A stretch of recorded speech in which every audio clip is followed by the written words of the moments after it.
लोकसभा चुनाव पर हमारे साथ खास बातचीत करने के लिए मुंबई से शिंदे गुट के नेता मिलिंद देवड़ा मौजूद हैं। तो मिलिंद जी, बहुत बहुत स्वागत है कि आपने टाइम निकाला एनडीटीवी के लिए। अच्छा, मेरा पहला थैंक यू। सवाल यह है कि क्या असेसमेंट है आपका, आप खासतौर पर महाराष्ट्र में जो आपका धड़ा है उसको लेकर क्या असेसमेंट है आपका, कितनी सीटें आप लोगों को मिल रही हैं? देखिए, मैं सीटों के आधार पर आपको एक प्रेडिक्शन नहीं देना चाहता हूं। मैं कभी भी ऐसे प्रेडिक्टिव पॉलिटिक्स में विश्वास नहीं करता हूं। लेकिन ये बात मैं आपको अवश्य कहूंगा कि महाराष्ट्र की जनता जो है एक बहुत ही प्रगतिशील मतदाता है, बहुत ही समझदार है, बहुत ही जागरूक है। और मुझे पूरा यकीन है कि 20 मई जो आखिरी फेज है, 20 मई तक एनडीए और महायुति के जितने भी कैंडिडेट्स हैं, जिनका जो दो प्लैंक्स पे चुनाव लड़ रहे हैं, एक जिस प्रकार से पिछले कई सालों में महाराष्ट्र सरकार में शिंदे जी के नेतृत्व में जो काम हुआ है महाराष्ट्र में, फॉर एग्जाम्पल आप मुंबई की बात करोगे तो इसमें बहुत सारा इंफ्रास्ट्रक्चर का काम हो चुका है ऑलरेडी, जो पिछले कई दशकों से अटका हुआ था। और केंद्र सरकार की तरफ से महाराष्ट्र के लिए, मुंबई के लिए जो काम हुआ है, जो सपोर्ट मिल रहा है, और राष्ट्रीय स्तर पर जो काम हुआ है पिछले कई सालों में नरेंद्र मोदी जी के नेतृत्व में, मैं एक बात आपको कह सकता हूं कि महाराष्ट्र की जो जनता है, जो जागरूक जनता है, जागरूक मतदाता है, वे अवश्य और एक बार मोदी जी के हाथों को मजबूत करेंगे ताकि मोदी जी महाराष्ट्र, मुंबई, महाराष्ट्र और देश को आगे ले जा सके। अच्छा, क्या आपको लगता है कि जिस तरीके से उद्धव ठाकरे की सरकार वहां गई, उनको क्या सिंपैथी मिलेगी? वो कह रहे हैं कि जो महाराष्ट्र की जनता है वो वोट करने के लिए तैयार है, उनके साथ धोखा हुआ, उनकी सरकार गिराई गई। देखिए, महाराष्ट्र में एक प्रकार से जो राजनीतिक अस्थिरता हमें नजर में आई थी पिछले कई सालों में, इसकी वजह है कि 2019 में जब कई पार्टियों ने मिलकर जनादेश का उन्होंने डिसरिस्पेक्ट किया, उनकी बेइज्जती की, जब जनता ने, महाराष्ट्र के मतदाताओं ने किसी एक गठबंधन को कहा कि हम आपको सरकार में देखना चाहते हैं, एक गठबंधन को उन्होंने कहा कि हम आपको विपक्ष में देखना चाहते हैं, लेकिन सत्ता के लिए कुछ लोग अवसरवादी थे, मौकापरस्त थे, और इसके वजह से महाराष्ट्र में बहुत सारे राजनीतिक डिस्ट्रप्शंस हुए। लेकिन मुझे यकीन है कि लोकसभा चुनाव में, उसके बाद महाराष्ट्र में विधानसभा चुनाव होंगे 6 या 7 महीनों के बाद। उसके साथ साथ इस साल में पूरे महाराष्ट्र में लोकल बॉडी इलेक्शंस होंगे। मुंबई महानगर पालिका, आप जानते होंगे कि देश का सबसे अमीर महानगर पालिका है। यहाँ भी कॉरपोरेशन चुनाव होने जा रहे हैं, और इन सभी चुनावों के माध्यम से महाराष्ट्र की जनता अवश्य ऐसे मौकापरस्त राजनीति को रिजेक्ट करेंगे, एंड और एक बार महाराष्ट्र में राजनीतिक स्थिरता की ओर जाना चाहेंगे। देखिए, आप मौकापरस्त राजनीति इसको कह रहे हैं, लेकिन जब ये डिसीजन हुआ तो उस वक्त आप भी कांग्रेस में थे। आप कांग्रेस के एक महत्वपूर्ण नेता थे, तो आप उस वक्त तो कांग्रेस में थे, आज आप सवाल उठा रहे हैं इस जो सरकार बनी उस सरकार पे। धन्यवाद कि आपने मुझे ये सवाल पूछा है कि जब मैं कांग्रेस में था और जब महाविकास आघाड़ी की स्थापना हो रही थी, उस समय जब मुझे पूछा गया महाराष्ट्र के बारे में कि शिवसेना और कांग्रेस साथ में क्यों आ रहे हैं, उस समय मैंने स्पष्ट रूप से वर्बली और लिखित में भी कहा कि ये कांग्रेस पार्टी के हित में नहीं है। कांग्रेस पार्टी का जो अनुभव, जो तजुर्बा रह चुका है, पश्चिम बंगाल का आप उदाहरण लीजिएगा, दिल्ली का उदाहरण लीजिए, कई राज्यों का आप उदाहरण लीजिए, जब कांग्रेस ने अपने कार्यकर्ताओं के साथ समझौता की है, कॉम्प्रोमाइज की है, उनकी जो इच्छा है, उस इच्छा को उन्होंने नकार के सत्ता के लिए उन्होंने एक शॉर्ट टर्म कदम उठाया। शॉर्ट टर्म गोल को प्राप्त करने के लिए उन्होंने लॉन्ग टर्म को उपेक्षित किया। इससे कांग्रेस का बहुत नुकसान हुआ है। आप तमिलनाडु की उदाहरण लोगे तो 50 सालों से कांग्रेस पार्टी तमिलनाडु में अभी अपने खुद के बल पर चुनाव नहीं लड़ सकती। आप उत्तर प्रदेश का उदाहरण लोगे तो 30 या 40 सालों से कांग्रेस पार्टी अपने खुद के बल पर चुनाव नहीं लड़ सकती।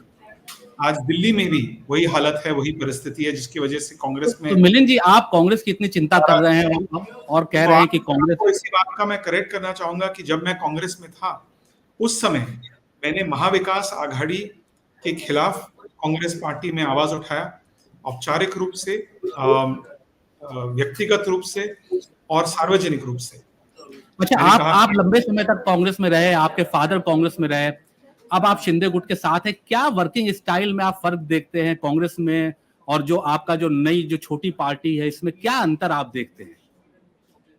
देखिए, सबसे बड़ी अंतर में मुझे जो दिख रहा है कि कुछ लोगों में, जिस पार्टी में आज इस पार्टी में हूं, इस पार्टी के नेतृत्व को काम करने की इच्छा है।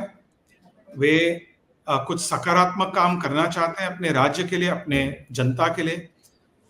उनमें एक प्रकार से जन सेवा के लिए एक भूख है, और राजनीति में हंगर, भूख होना बहुत जरूरी है। अफसोस की बात है कि कांग्रेस पार्टी में वो भूख मुझे नहीं दिखाई दी कि हम कुछ करना चाहते हैं, हम में राजनीतिक इच्छा शक्ति है कि देश के हित में हम कुछ करना चाहेंगे। नाउ मैं आपको कई उदाहरण दे सकता हूं, बट फॉर एग्जांपल, जब 370 धारा को हटाया गया था, उस समय भी मैं कांग्रेस पार्टी का एक सदस्य था, मैंने उसका स्वागत किया। इनफैक्ट मेरा पर्सनल विचारधारा है कि 370 का को एक हिंदू मुस्लिम नजरिया से हमें नहीं देखना चाहिए। ये भारत की राष्ट्रीय सुरक्षा की बात है। ये हमारे देश के संस्थापकों ने, जब उन्होंने हमारे संविधान को स्थापित किया, बनाया, उस समय भी उन्होंने 370 को एक टेम्पररी प्रोविजन के रूप में कॉन्स्टिट्यूशन, संविधान में इंसर्ट किया। और मैं आपको कह सकता हूं बड़ी आत्मविश्वास के साथ कि 370 को हटाने के बाद मैं स्वयं 3 बार कश्मीर जा चुका हूं, और 3 बार मैंने कश्मीर में जो प्रगति, उन्नति देखा है, इसका सबसे बड़ा फायदा आम कश्मीरी युवाओं को मिल रहा है। आज पूरे देश से, पूरी दुनिया से टूरिस्ट वहां आ रहे हैं। कश्मीर में टूरिस्ट को स्टेबिलिटी दिख रही है। जो लोग टूरिज्म सेक्टर के हिस्सेदार हैं, जो होटल मालिक हैं, होटल में इन्वेस्ट करते हैं, टूर ऑपरेटर्स हैं, उनको स्टेबिलिटी, स्थिरता दिखाई दे रही है। और इसकी वजह से कश्मीर में एक टूरिज्म बूम पिछले कई सालों से हमें दिखाई दे रहा है। और इसका सबसे बड़ा फायदा आम कश्मीरी युवकों को हो रहा है, चाहे वे हिंदू हो, चाहे वे मुसलमान हो। लेकिन उसके बावजूद उन आम युवकों को इस डेवलपमेंट, इस उन्नति से क्यों वंचित रखा गया? तो सबसे बड़ा जो फर्क की बात है, जो अंतर की बात आपने मुझे पूछा, कि इसमें, इस सिस्टम में जो देश के हित में है, जो मुंबई के हित में है, जो महाराष्ट्र के हित में है, चाहे वो डिसीजन पे लोग, उस डिसीजन का लोग अपोज करें, लेकिन शॉर्ट टर्म के बारे में नहीं सोचते। अच्छा, लेकिन एक बात, जी बिल्कुल, अच्छा मिलिंद जी, एक बात और है कि जैसे जो महाविकास अघाड़ी है, वो बार बार ये सवाल उठा रहा है कि फैसले नहीं हो रहे हैं। उनका ये कहना है कि सरकार जो है वो, मुख्यमंत्री तो नाम के हैं, फैसले कहीं और से होते हैं, फैसले दिल्ली से होते हैं, जो डिप्टी सीएम है वो फैसले करते हैं, ये इनको सिर्फ दिखाने के लिए मुख्यमंत्री बनाया गया है, मुख्यमंत्री के पास कोई पावर नहीं है। तो इस पे आपका क्या रिएक्शन है? मेरा रिएक्शन इतना ही होगा कि वे लोग जो ऐसे कहते हैं बहुत कंफ्यूज्ड हैं, क्योंकि कभी कभी मुख्यमंत्री के निर्णयों पर टिप्पणी करते हैं, उसके विरोध में बोलते हैं, और कभी कभी कहते हैं कि मुख्यमंत्री को निर्णय लेने की कोई पावर नहीं है। तो सबसे पहले उन्हें अपना माइंड मेकअप करना चाहिए कि मुख्यमंत्री के पास पावर है या नहीं है। और मैं आपको कई उदाहरण दे सकता हूं। फॉर एग्जाम्पल, आप जानते हैं कि मुंबई और महाराष्ट्र देश का सबसे इंडस्ट्रियलाइज्ड राज्य है। ये हमारा गर्व की, हम सबके लिए गर्व की बात है। लेकिन जब एनडीए की सरकार थी, उस समय आप यकीन नहीं करोगे, लेकिन एक भ्रष्ट पुलिस ऑफिसर, वे देश के और दुनिया के सबसे बड़े उद्योगपति के घर के बाहर जाकर वे बॉम्ब प्लांट कर रहे थे। आपको याद होगा? बिल्कुल याद है। जब उनको पकड़ा गया, उस समय के मुख्यमंत्री उद्धव ठाकरे जी जब मुख्यमंत्री हुआ करते थे, उन्होंने क्या बयान दिया असेंबली में? उन्होंने कहा कि उन्होंने क्या गलत किया उस भ्रष्ट ऑफिसर ने, उनको ओसामा बिन लादेन से हमें कंपेयर नहीं करना चाहिए। और इसकी वजह से मैं आपको कह सकता हूं कि जो आम व्यापारी है मुंबई और महाराष्ट्र में, जो छोटे ट्रेडर्स हैं, उनका क्या कहना था? कि यदि देश के सबसे बड़े उद्योगपति के घर के बाहर पर भी भ्रष्ट पुलिस ऑफिसर जाकर उन्हें ब्लैकमेल कर सकते हैं, उनसे हफ्ता वसूली मांगने की कोशिश कर सकते हैं, तो एक छोटा व्यापारी, छोटा ट्रेडर का क्या होगा? और इसकी अच्छा वजह मिलिंद जी, से बहुत से व्यापारी, बहुत से ट्रेडर्स, बहुत से बिजनेसमैन महाराष्ट्र से शिफ्ट हुए। आज मुख्यमंत्री साहब के नेतृत्व में जिस प्रकार से वे एक ईज ऑफ बिजनेस को बढ़ाना चाहते हैं, वे और एक बार कह रहे हैं कि यदि आप महाराष्ट्र में इन्वेस्ट करना चाहते हैं तो हम आपको गारंटी दे रहे हैं कि किसी भी अधिकारी से आपको कोई भी अधिकारी आपको परेशान नहीं करेगा, और यदि करेगा तो हम उनको सपोर्ट नहीं करेंगे, उनको समर्थन नहीं देंगे, उनको क्लीन अच्छा चिट देखिए, नहीं ये तो बिजनेस की बात हुई। नहीं, इसमें क्या होता है, आप यदि निवेशकों को महाराष्ट्र से भगाओगे तो लोग कौन इन्वेस्ट करेगा महाराष्ट्र में?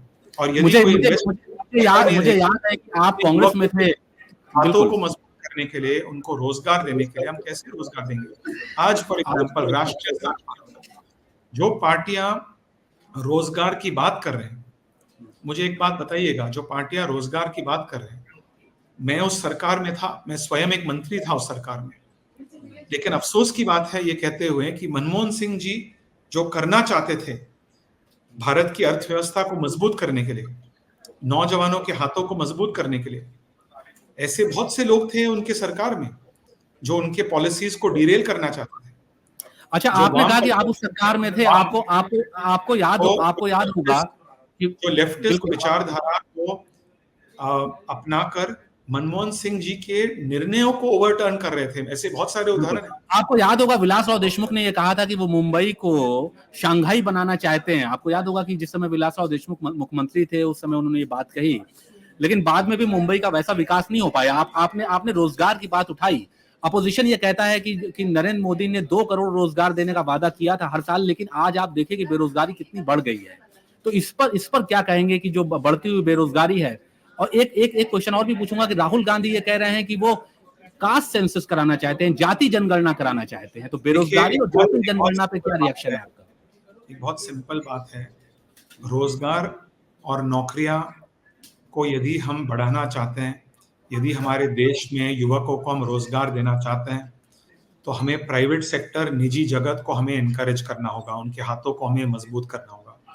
यदि हम निजी जगत को बढ़ावा देना चाहते हैं, इन्वेस्टर्स को हमें भारत की ओर आकर्षित करना होगा। यदि हम इन्वेस्टर्स को डराएंगे, भारत से दूर भगाएंगे, इन्वेस्टर्स कौन डरा रहा है? ग्लोबल इन्वेस्टर्स के पास आज एक बहुत सारे ऑप्शंस है, केवल सिर्फ एशिया में, साउथ एशिया में भी बहुत सारे ऑप्शंस हैं। आज बांग्लादेश भी एक विकल्प है लोगों के लिए, चीन एक विकल्प है, वियतनाम एक विकल्प है, थाईलैंड एक विकल्प है, इंडोनेशिया एक विकल्प है।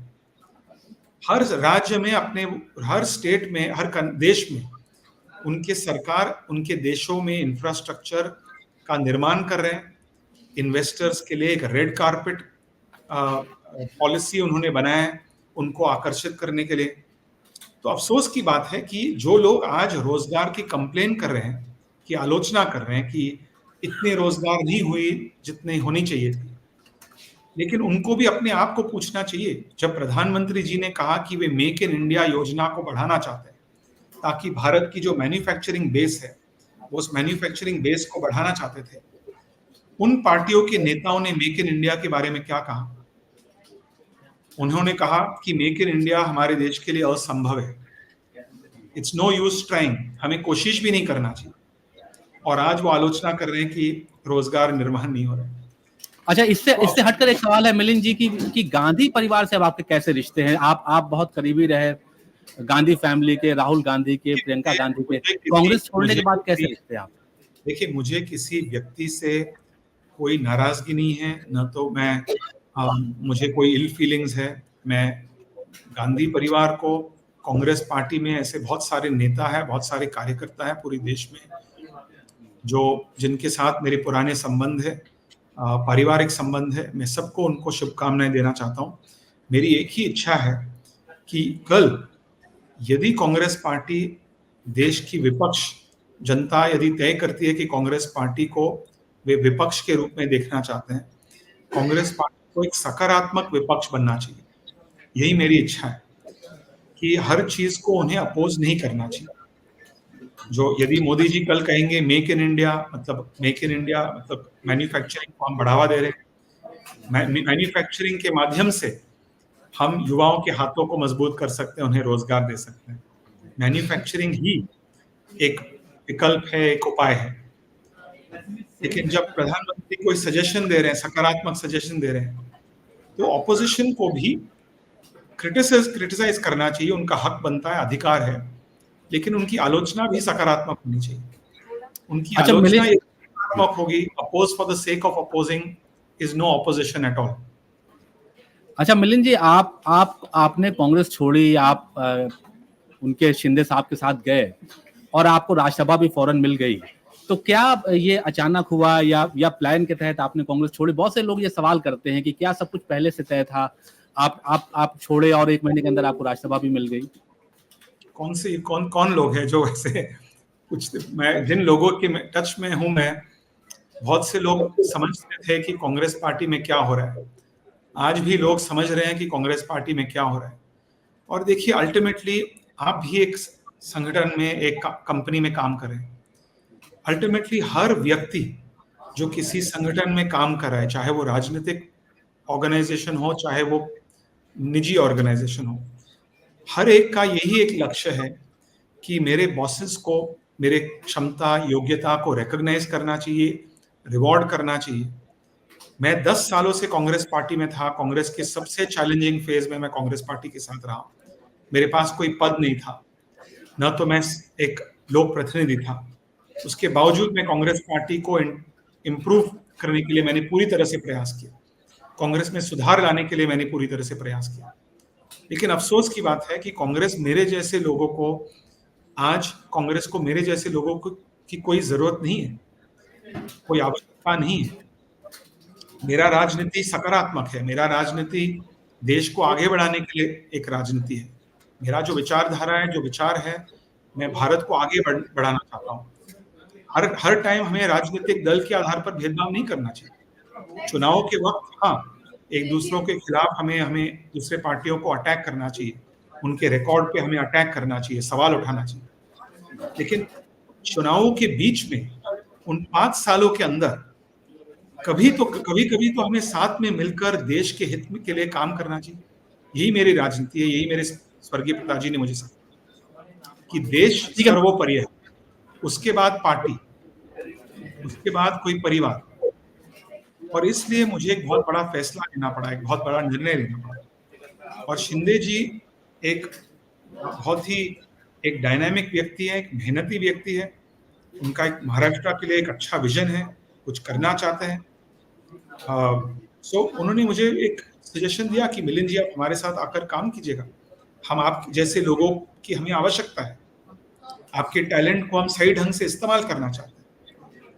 तो ये स्वाभाविक है कि कोई भी व्यक्ति, चाहे वे किसी भी संगठन, किसी भी राजनीतिक दल में या किसी भी प्राइवेट कंपनी में यदि काम कर रहे हैं, यदि उनकी बॉस उनके टैलेंट, उनकी क्षमता, उनकी योग्यता को रिकॉग्नाइज नहीं कर रहा है, या तो उनकी क्षमता और टैलेंट को एक थ्रेट के रूप में देख रहा है, तो ये स्वाभाविक है कि उन्हें आप कह रहे हैं कि तो आपको कांग्रेस में कौन थ्रेट के रूप में देखता था? आप किसकी तरफ इशारा कर रहे हैं? इन चीजों पे अभी कांग्रेस मेरे लिए अतीत है। मुझे अभी भविष्य की ओर देखना है। कांग्रेस में क्या हुआ, कांग्रेस क्या को हर रोज साइको एनालाइज करना, ये मीडिया का काम है, आपका काम है। मैं आपको शुभकामनाएं देता हूँ। लेकिन मैं कांग्रेस पार्टी को भी, मुझे कोई इल फीलिंग्स नहीं है। कांग्रेस पार्टी ने मुझे बहुत कुछ दिया मेरे जीवन में। उन्होंने बहुत अच्छा एक प्लेटफॉर्म दिया। मैंने भी कांग्रेस पार्टी को बहुत कुछ दिया। मेरे फैमिली ने भी कांग्रेस पार्टी को के लिए दिन रात हमने मेहनत की है। कांग्रेस पार्टी को सस्टेन करने के लिए, कांग्रेस पार्टी को आज तक यहाँ तक लाने के लिए मेरे परिवार का भी बहुत महत्वपूर्ण योगदान रहा। नहीं, आपके फादर का जो कंट्रीब्यूशन है वो तो लोग याद करते हैं कि पूरी फादर का ऐतिहासिक मुंबई कांग्रेस को चलाते थे। मैंने भी कांग्रेस पार्टी को कभी भी मैंने नुकसान कभी नहीं पहुंचा है। मैंने भी कांग्रेस पार्टी के लिए, कांग्रेस पार्टी की छवि को सुधारने के लिए, कांग्रेस पार्टी के संगठन को मजबूत करने के लिए मैंने हमेशा काम किया। लेकिन आज मुझे और देखना है, मैं भविष्य की ओर काम करना चाहता हूँ, मैं आगे देखना चाहता हूँ, पीछे नहीं देखना चाहता। चलिए मिलिंद जी, बहुत शुक्रिया, आपने एनडीटीवी से बात करने के लिए समय निकाला, बहुत बहुत धन्यवाद। Thank you.